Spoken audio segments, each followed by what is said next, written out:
यह कहानी है एक घने जंगल में रहने वाले काला और काली की। दोनों एक दूसरे से बहुत प्रेम करते थे। उनके जीवन में सब कुछ अच्छा चल रहा था। पर उनकी खुशियों को तब नजर लग गई जब उनके नन्हे नन्हे बच्चों को एक चील ने मार डाला। बहुत कोशिशों के बाद भी उन्हें फिर बच्चे ना हो सके। एक दिन काला और काली को एक रहस्यमयी तालाब के बारे में पता चला। उन दोनों ने फैसला किया कि उस रहस्यमयी तालाब पर डुबकी लगाकर वो अपनी मन्नत पूरी कर लेंगे। दोनों ने ही उस रहस्यमयी तालाब की तरफ एक साथ उड़ान भरी। यह देखो, यह एक जादुई तालाब है। यह तो बहुत ही सुंदर तालाब है। क्या हम इस जादुई तालाब में डुबकी लगाकर अपनी सारी इच्छाएं पूरी कर सकते हैं? हाँ हाँ, क्यों नहीं, पर याद रहे यह एक जादुई तालाब है। इसकी रहस्यमयी शक्तियों के बारे में कोई नहीं जानता। काला और काली ने कुछ देर विचार किया और फिर वे कुछ सोचकर वापस आ गए। काला, मैं तुम्हारा यहाँ इंतजार करूंगी, जल्दी आना। हाँ, मैं जल्दी आता हूँ। जब बहुत देर तक काला वापस नहीं आया, तब काली का मन घबराने लगा। उसने सोचा, चलकर क्यों ना माया बिल्ली से ही इस बारे में पूछा जाए। माया, माया। हाँ, बोलो काली, क्या हुआ? माया, मेरा पति काला इस रहस्यमयी तालाब में डुबकी लगाने के बाद अब तक वापस नहीं आया है। यह सुनकर के बिल्ली ने एक रहस्यमयी हंसी हंसी। काली, तुम कितनी मासूम हो। माया की रहस्यमयी हंसी काली को कुछ समझ में नहीं आई। काली का मन घबराने लगा। काली ने गुस्से में पूछा, माया, बहुत हुआ मजाक, सच सच बताओ, मेरा पति काला कहाँ है?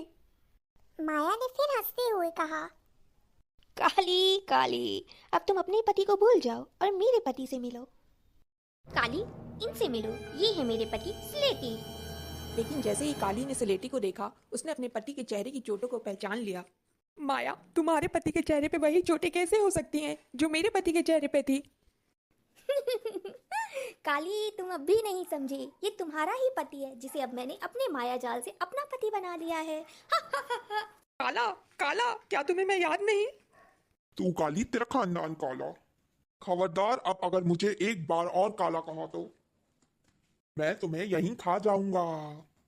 काली ने कभी नहीं सोचा था कि काला इस तरह से कभी उससे बात करेगा। दुखियारी काली काला का मुंह देखती रह गई और सोचने लगी, अब इस कठिन समय पर उसकी कौन मदद कर सकता है। फिर उसे अपनी जंगल देवी की याद आई और वह जंगल देवी से मदद के लिए निकल गई। माँ, माँ। बोलो काली, क्या हुआ? तुम इतनी परेशान क्यों हो? शांत हो जाओ काली और अब मुझे बताओ, क्या हुआ? माँ, मैं क्या ही बताऊं। माँ, मेरे बच्चों को चील ने खा लिया था।